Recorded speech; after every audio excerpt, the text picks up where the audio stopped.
and more deck techs, but I think Kibler's kind of prepared for the ramp matchup. He also, as we all know, he's got some experience playing with the ramp deck. He does. And, he might have won a Pro Tour with it. Yeah. So I think that experience will help him out and a lot. he's the one who has to turn one play. He goes. Jibri merely went turn one mountain, and Kibler went turn one elf, but it died. Yeah. To a Atlantic Blast. And so now Jibri does not have a turn two accelerant. He has so many in his deck. Well, yeah. That is going to give that's a huge advantage for Kibler. Now let's see if he can do anything with it. Yeah.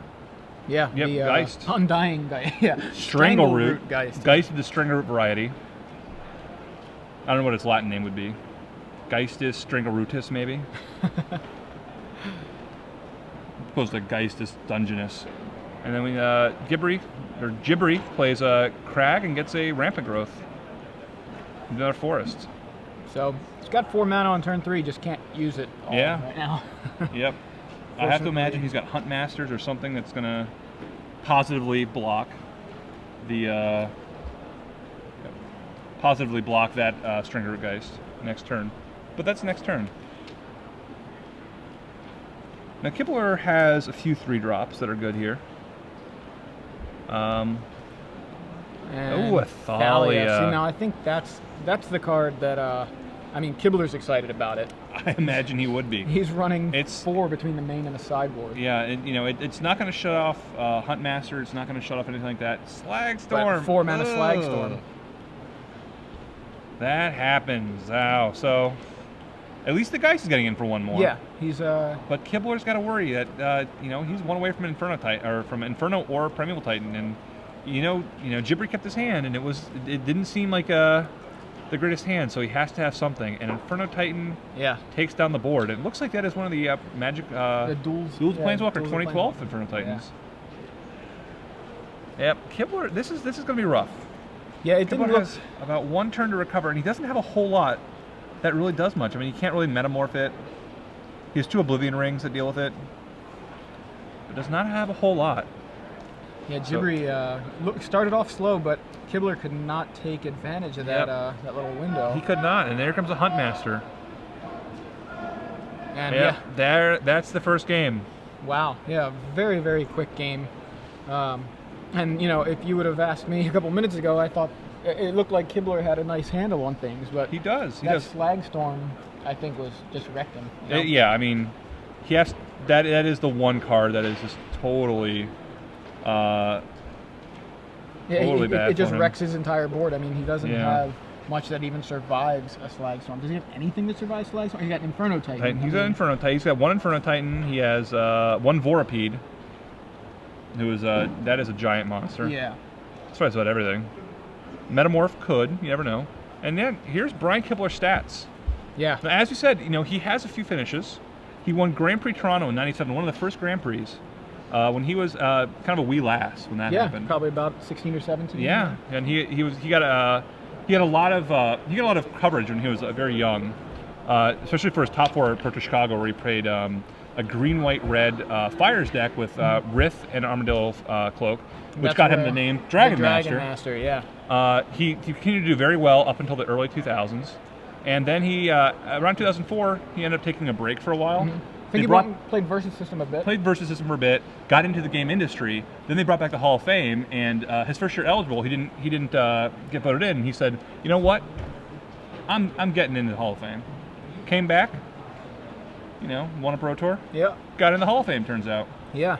There's that kind of funny little story back when he came back, and he was seated somewhere near Chapin. Yeah. And somebody, what was it? I forget what the discussion was. I think somebody may have scooped, and then they just looked at the next card, just to see what was coming or something. Or maybe, no, you know what? I think they were mulliganing. That's what it was. Yeah. They mulliganed, and they looked at the next card to see what it was. And there was a discussion over whether you should look. And I think Kibler may have said, no, you're not going to get any information about that. And Chapin said, no, I don't know, and the person who was mulliganing said, no, I think I'm going to listen to Chapin because he's a pro. And, dagger.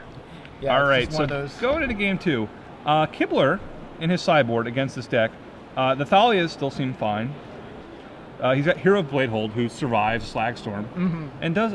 I hear Hero does a little bit of damage. It can attack. I hear that she has been known to take down life totals. Yeah, with some friends. With some friends.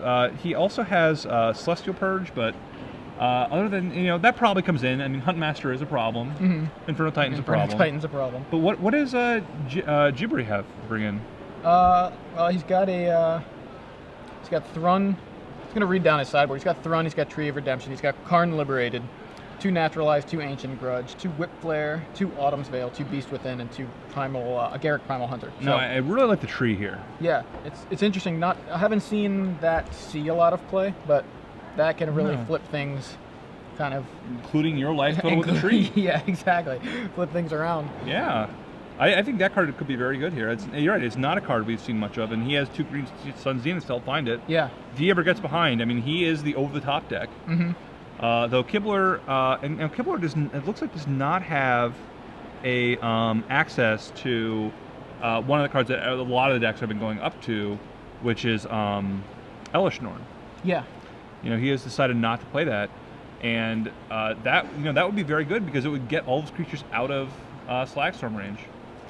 So he's pretty much got to rely on stuff like the Vorapede and the Inferno Titan to sort of get larger than like Inferno Titan, so that he can actually deal with Jibri's own Titans. Right, and he's got Daybreak Ranger, but Jibri doesn't have a lot that really dies to Daybreak Ranger. Especially if it's not he's got like 1 bird. Once he flips it, Kibler has a lot of ways to sort of finagle that last point of 2 damage to a Titan, but not in the ways that it's not going to be as consistent as Jibri's deck, that's for sure. Now we are seeing a mulligan. The thing about these red-green kind of decks, there's like Wolf Run, and then there's kind of just like red-green ramp, and then there's like this Naya pod kind of thing. Which they're all Wolf Run of some sort. Yeah, I guess that's true, but there just seems to be kind of a lot of different varieties of the red-green ramp-ish decks, and I don't know that Kibler saw enough to really know what to expect. He saw what? He saw like Burn Spell, Slagstorm, Inferno Titan. Yeah, I mean, he has to know that he's on some red-green ramp strategy. He did see rampant growth. He saw rampant growth. There's not anytime you get game 1 Slagstorm, they're on red-green ramp. Yeah.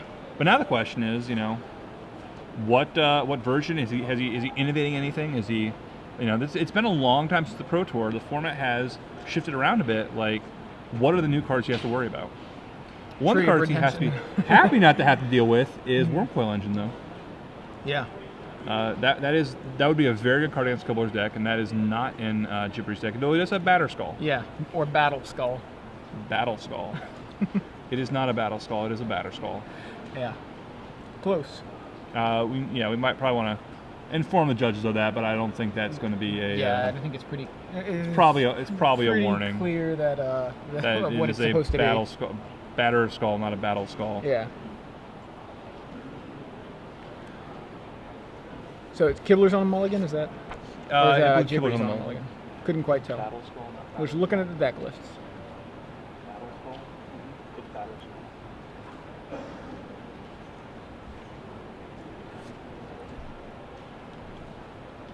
So yeah, this red-green ramp kind of thing seems like it reminds me a little bit of the popularity of the red-green ramp decks. They remind me a lot of Valakut, even though they're not comboing off with Valakut, but it's almost like Primeval Titan. Yeah, instead of getting Valakut, like 2 Valakuts this time, now you're just getting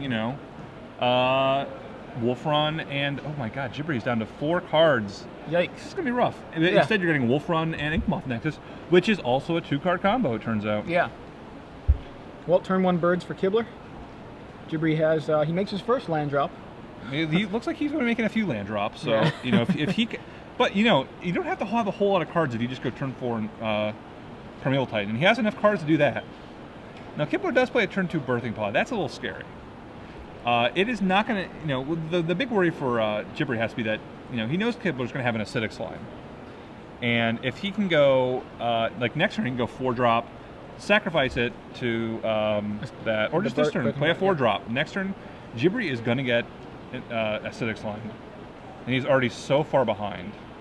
Oh, it looks like he Plays a Thalia. Thalia, even Thalia's not going to get... And a Strangergeist. Thalia's not going to get Slagstorm this turn. Yeah, it also keeps Jibri off of Rampant Growth unless he's got a land out. There he is. Okay, so he's got it. And he's got... Whip Flare. Whip Flare will wipe the board. Another card that saw very little attention in Scars of Mirrodin. Nobody... Well, there was a lot of Tempered Steel. There was. And, you know, it was a new Phyrexia, right? Or was it Mirrodin Besieged?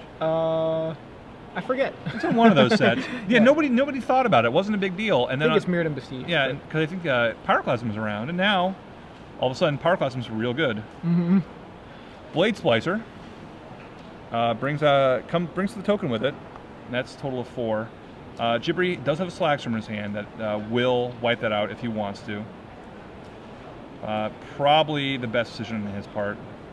Yeah, Jibri definitely has good luck with the sweepers. Getting the sweepers in hand. I mean, he just plays a lot of them. He's got 4 Slagstorm and 2 Whip Flare in the board. Yeah, so. and then he there's plays a Slagstorm. You know, at this point, you just got to keep Kibler off creatures. You cannot let him start chaining up Birthing Pod.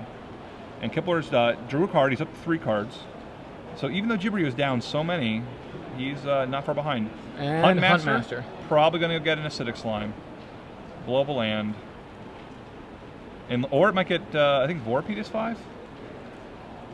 Might get that too. Nope, Acidic Slime. Blow up your thing. Yeah, he's like, what are you... Yeah. So, Huntmaster's dead. Blows up the mountain. Now you blow up the mountain there because any more of those Rootbound Crags are going to come into play tapped.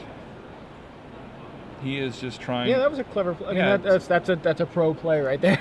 A lot of people would not think about that. No, I would have another hit player. I would have hit one of dual lands, just naturally thinking I need to, take him off of his better lands. But he is just trying to keep Jibri from playing anything productive. So Whip Flare takes out the Acidic Slime. And Kibler, I think, only has 1 card in hand, maybe? And So, it's weird that Jibri mulligans so far down, but all of a sudden they're... In some way, they're actually kind of at parity right now, though Kibler does have more lands out and has the Birthing Pod. Ancient Grudge for the Sphere. Take out the Sphere. Also makes it so that simply playing Primeval Titan is not going to win the game. Though it, could just overpower Kibler. Looks like Kibler drew another land, but he also has a Thalia. Thalia is going to get a 3-drop. As we get another Blade Splicer? Probably another Blade Splicer. That seems like the most... that makes the most sense to me. Yep. Blade Splicer. 4 damage on the board. Huntmaster from Jibri. He is doing his best to stay in the game or he mulligan to 4. I mean, look at the life totals. He's all right now. Yeah. I mean, he's cast 3 sweepers already. If not for the fact that Kibler is going to be able to get his own Huntmaster next turn and then turn that into like a Vorpede or something, if Jibri drew a way to kill Birthing Pod, all of a sudden this game would look pretty even.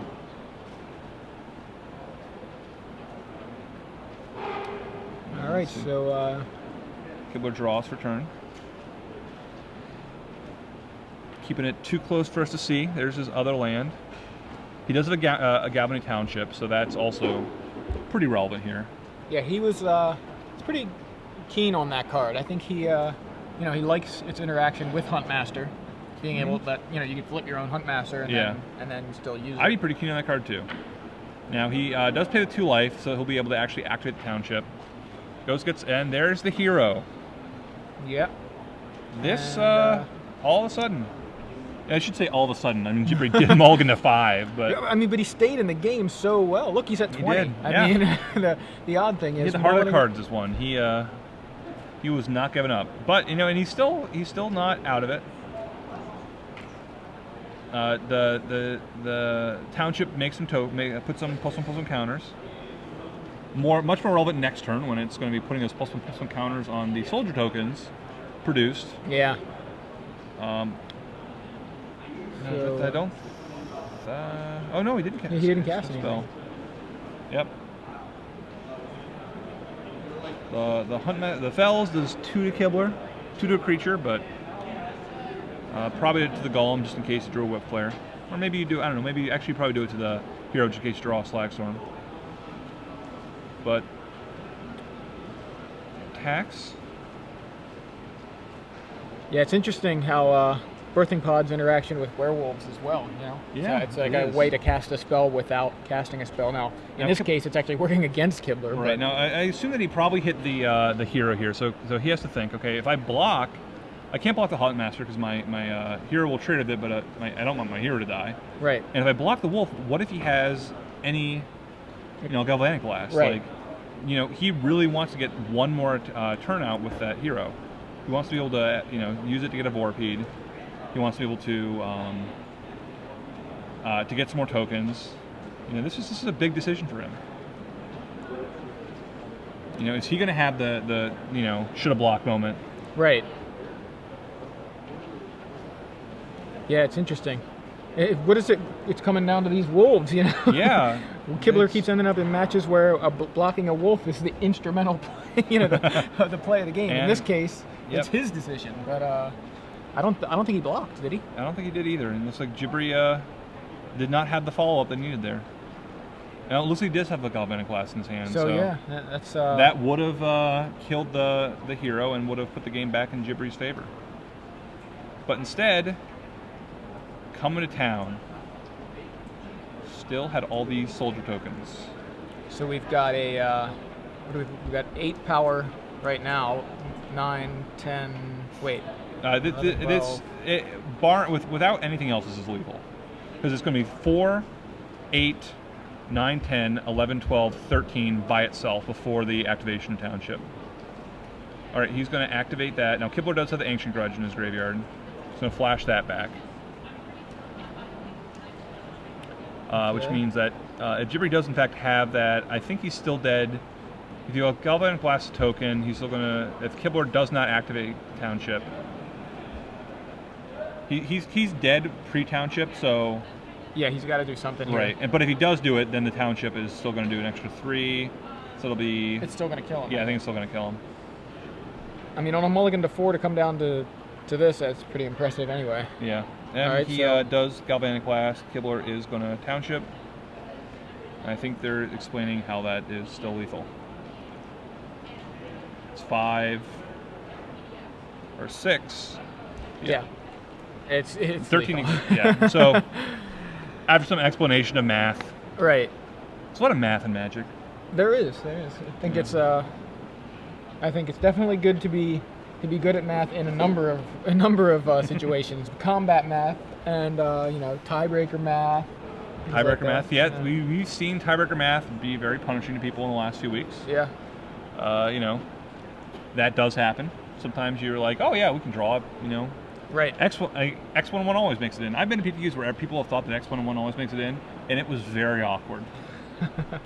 I heard you talking on In Contention recently about coming 9th at a PTQ where you what did you draw because you thought you were in? Or No, okay. So I was technically in, right? It was one of those like it was very weird breakers. I've been like really punished by breakers twice. Once was at a pre-release when I explained to somebody that the third tiebreaker didn't matter, and then proceeded to get to lose my last round. I was like 4-0 and playing for 5-0, and 5-0 gets like a box. 4-0'd, lost the last round to some ridiculous deck, and then I got 5th instead of 4th on the third tiebreaker. Oh wow! And then one time I was at a PTQ where I was there were 3 people who were XO1, and I drew with one of them in 4th place. And then I walked around the room, and every person that played the entire day was still playing. Right, and every lost. single one of them lost, Wow. including one guy who was paired down with the guy who was paired up against the guy who was X1-1, and he lost, and so I got 9th on breakers. Wow. Yeah, I was just like, I was not happy. I was not happy with that. When was that? That was it was what block? What was it that? was extended. I was playing Psychotog. That was Okay. like it was a Psychotog Affinity with a big extended. Just trying to decks. paint the picture here, Yeah, I was not pleased watching every single person lose. Yeah, like that was kind of the chances of that happening fairly low. It's incredibly low. Usually people drop from tournaments. Yeah. These guys did not drop. They just had to stick it out. Nothing wrong with sticking it out. No. Just when it impacts me yeah. negatively.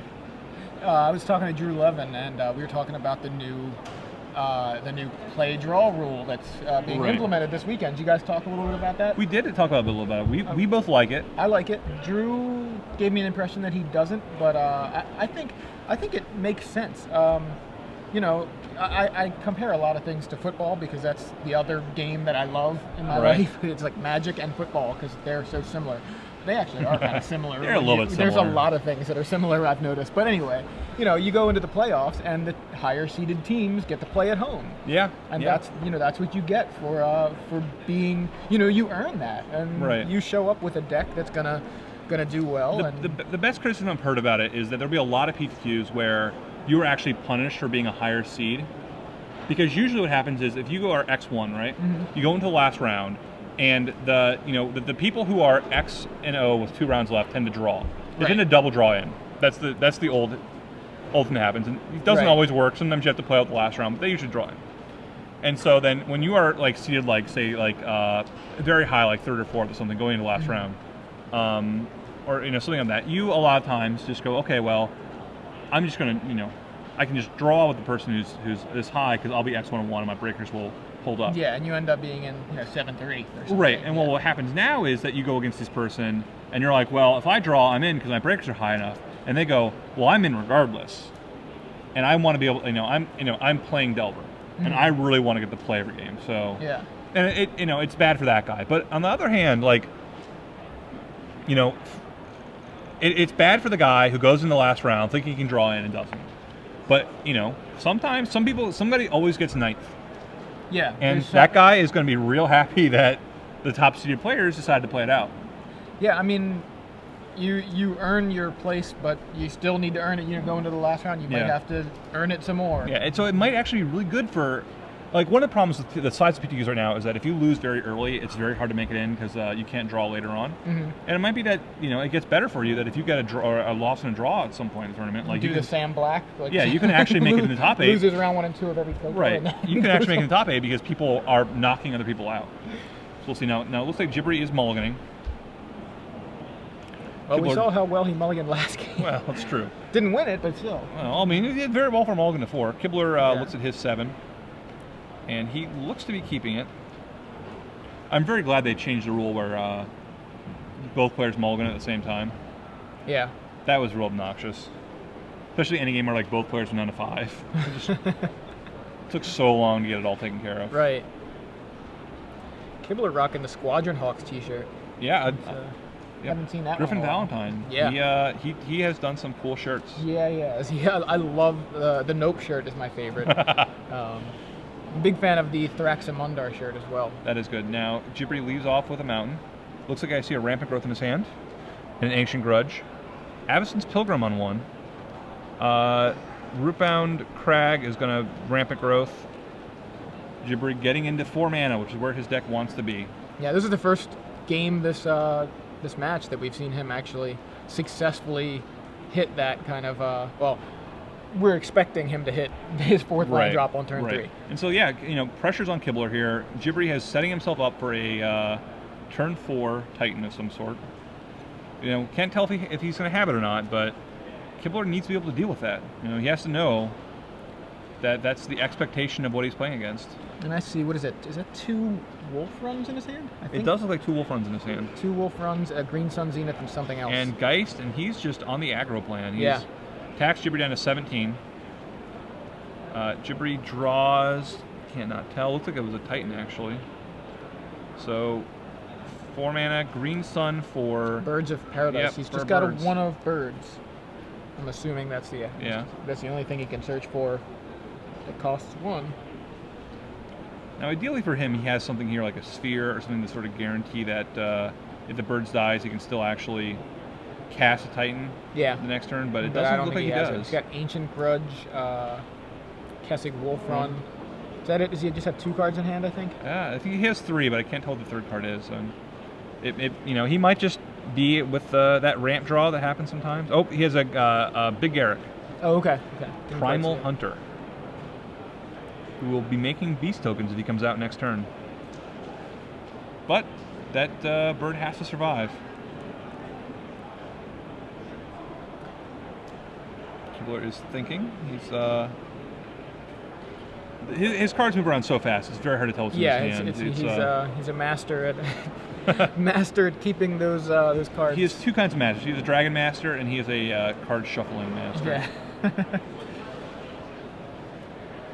If the cards were alive, like Toy Story, they would all be nauseous constantly. Yeah.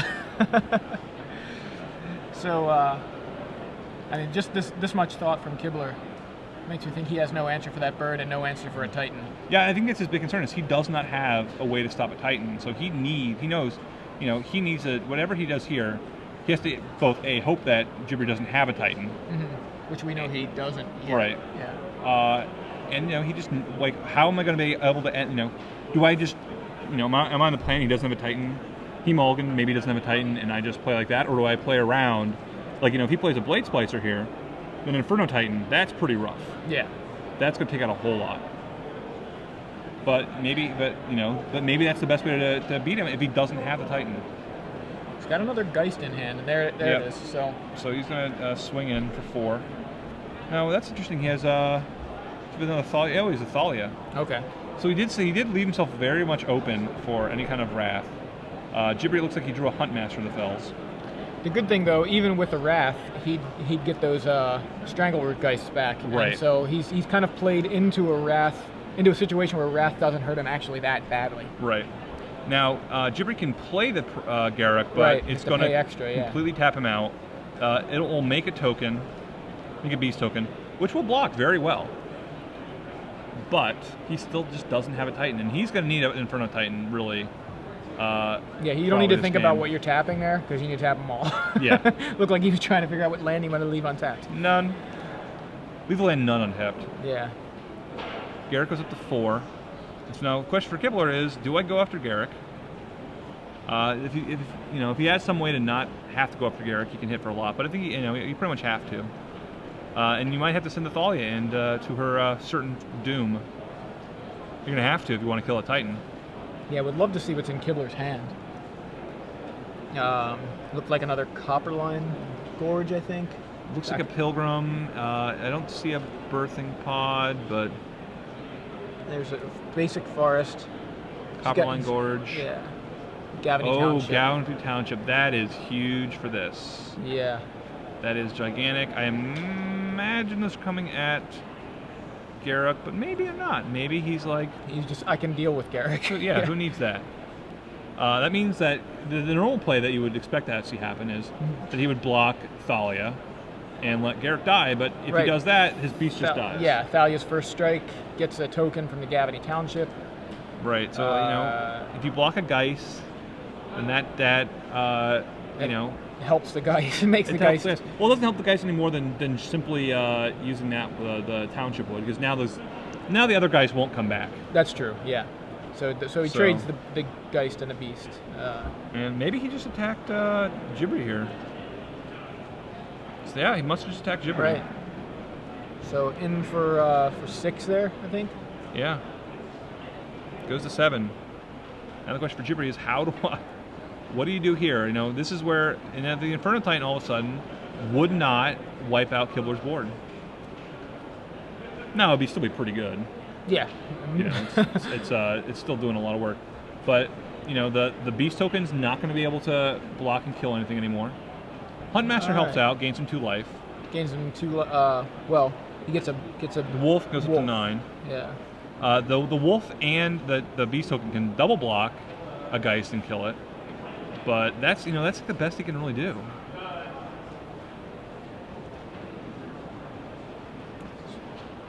Should we know that the downside of him using the Township last turn was that the second Geist did not come back. Yeah. And now this Geist won't either. Right. I actually might have done it after damage, but... Yeah, it's a weird... It's a weird interaction. You don't see it happen a lot. I want to put counters on my guys, right? But not those. But maybe you don't. Can I not put them on those? Can I... can I choose not to on these guys? So cannot.